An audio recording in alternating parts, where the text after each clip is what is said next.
Balthazar, l'homme le plus viril de la planète, celui qui a battu tous les records des ébats sexuels du monde, celui auquel beaucoup d'hommes malheureusement aujourd'hui s'identifient. Par rapport à ces ébats sexuels qu'on a pu découvrir sur plus de 400 vidéos qui ont été balancées comme ça sur la toile, il est devenu le héros. Il a prouvé que sexuellement, il en était capable. Il y a des hommes qui l'applaudissent, les hommes qui n'ont pas compris le vrai sens de la virilité. Des femmes aussi frustrées sexuellement dans leur foyer, moi je vais le dire comme ça, applaudissent aussi. Sans oublier des femmes célibataires qui rêveraient d'avoir un Balthazar dans leur maison. Les femmes perverses.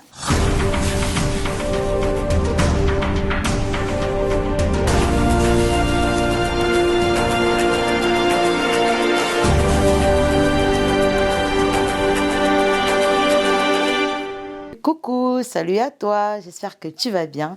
Moi, de toute façon, je vais très bien. Si c'est la première fois que tu me vois ou que tu tombes sur l'une de mes vidéos, sache que je suis Solange là, experte en renforcement de la masculinité. Ici, on parle de développement personnel masculin, de ton épanouissement et aussi je peux m'inspirer d'un fait de société pour donner mon avis, mon point de vue en ce qui concerne la masculinité. Et c'est ce que je vais d'ailleurs faire dans cette vidéo. Alors, reste connecté jusqu'à la fin parce que je suis sûre que le thème Balthazar que je vais aborder dans cette vidéo te fera certainement du bien, surtout en ce qui concerne ta libido. Puisque malheureusement beaucoup d'hommes ne comprennent pas ce que c'est qu'une vraie masculinité, ils affirment que Balthazar a bien fait de chicoter toutes ces femmes.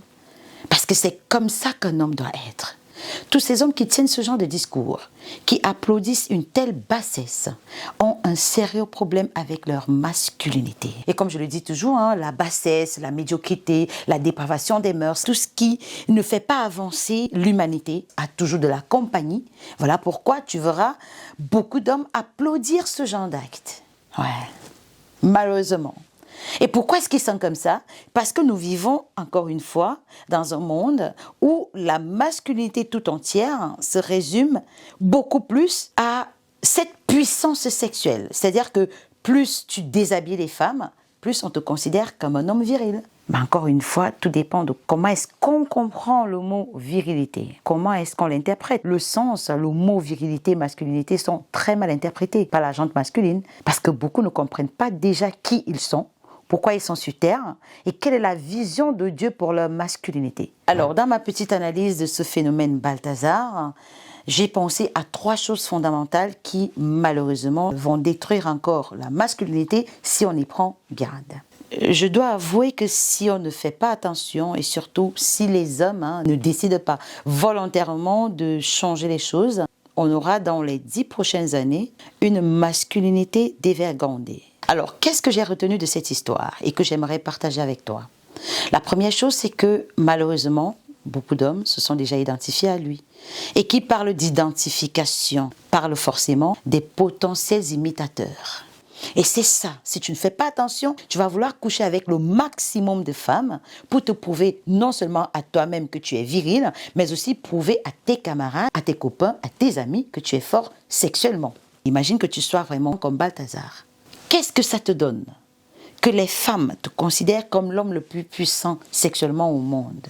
Ça t'apporte quoi? Une fausse fierté, ça va nourrir ton ego, peut-être aussi que les femmes vont te courir après. Est-ce que tu ne te rends pas compte qu'en fin de compte, c'est toi qui serais en train de t'épuiser? Parce qu'autant tu donnes aux femmes, autant tu perds tes forces, ta vigueur, ton potentiel, des grâces que le Seigneur a déposées en toi. Donc c'était là le premier inconvénient de ce phénomène Balthazar, parce que plus les hommes s'identifient à lui, plus on aura trop de dégâts sexuels par après. La deuxième chose que j'ai notée, c'est le complexe d'infériorité qui va se développer auprès de la gente masculine. Il y en a des hommes, pour ceux qui ont regardé ces vidéos, qui vont passer le temps à comparer leur sexe à celui de Balthazar. Alors, pour ceux dont les sexes ne correspondraient pas aux dimensions de ces derniers, on aura une montée de frustration émotionnelle, sexuelle énorme venant de nos hommes. Les hommes qui ne vont pas se sentir à la hauteur, qui vont se dire qu'il faut absolument avoir un sexe comme celui de Balthazar pour pouvoir satisfaire une femme. Ce qui pourrait éventuellement augmenter le taux de masturbation. Une autre chose aussi que j'ai retenue de mon analyse, c'est que cette histoire de Balthazar a semé une crainte, une peur, un manque de confiance chronique dans les couples qui vont bien. nous avions déjà ce problème de confiance entre l'homme et la femme. Mais maintenant, avec cette histoire, malheureusement, le taux de manque de confiance a drastiquement augmenté. Les hommes ont peur des femmes. Et surtout que les femmes qui le faisaient avec lui, la plupart, c'était des femmes a priori dignes, qui gagnaient bien leur vie. C'était des femmes matures. Donc avec ça, les hommes se demandent, à qui est-ce qu'on fera confiance? Parlant de ce manque de confiance, je sais qu'il y en a qui regardent cette vidéo et qui se disent, ou qui vont se dire au fond d'eux, si on me mettait en face de Balthazar, je céderais, comme beaucoup de femmes. C'est à cela que nous tendons maintenant. Où on va mettre toutes les femmes dans un même bateau, tout simplement parce qu'il y a eu des intellectuels, des femmes de ministres, des femmes haut gradées, haut placées, qui ont cédé au charme de Balthazar. Ce n'est pas parce qu'il a fait à plus de 400 femmes, ou disons 1500 femmes, comme on le prétend aujourd'hui, que toutes les femmes sont pareilles. Toutes les femmes ne seront pas pareilles. Il y a encore des femmes qui gardent leur dignité, qui sont capables de dire à un président de la République qui leur fait la cour, ou alors à l'homme le plus riche du monde, non, je ne veux pas de ton argent, je ne peux pas sortir avec toi parce que tu es bi, ou parce que tu ne partages pas mes valeurs spirituelles. Ouais. Il y a encore des femmes comme ça. Alors, est-ce que Balthazar est un modèle? Non, surtout sur le plan sexuel. Alors, si malgré mon discours, tu tiens quand même à prendre Balthazar comme modèle, il y a des questions fondamentales que tu devrais te poser. C'est de savoir, est-ce que je partage les mêmes valeurs avec cette personne? On parle de Balthazar. Oui, c'est vrai qu'il est sexuellement actif, il est puissant, il a fait la une. Est-ce pour autant que je devrais faire pareil?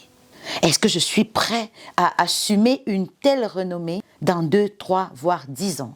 Et une autre question que tu dois toujours te poser avant de prendre qui que ce soit comme modèle, c'est de savoir, est-ce que la vie que je suis en train de me bâtir devrait être tachetée ou alors influencée par de tels choix? Pense à tes futurs enfants. Est-ce que tu aimerais que lorsqu'ils vont grandir, lorsque tu seras mort, qu'on leur raconte une telle histoire? Si les gens sont au courant de ta libido, de comment tu fais l'amour, de tes performances sexuelles, est-ce que cela ajouterait de la valeur à l'homme que tu veux être? Est-ce que le fait de coucher avec beaucoup de femmes correspondrait à l'image de l'homme que tu veux devenir? Parce que je vais te dire, il y a des gens qui s'en foutent de leur réputation.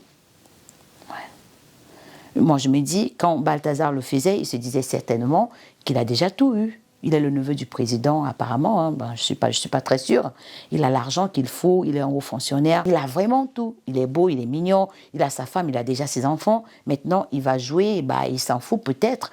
Donc, vraiment, c'est important de te poser des vraies questions. Parce que n'oublie pas, tu écris ton histoire seul. Et telle que tu l'écris, c'est de cette manière que les gens, tes enfants, vont la lire après ta mort. Si le Seigneur t'accorde la grâce de la vie, la grâce de la longévité, tu auras des moments de rétrospection, des moments où toute ta sagesse, ton intelligence, ta conscience seront posées, tranquilles, et où tu devras faire l'analyse de ton passé, des actes que tu aurais posés. Et il ne faudrait pas que tu aies des souvenirs très pesants, sales, déshonorants, désobligeants, qui vont te pousser dans des remords interminables. C'est vrai, tu es jeune. Tu peux faire ce que tu veux.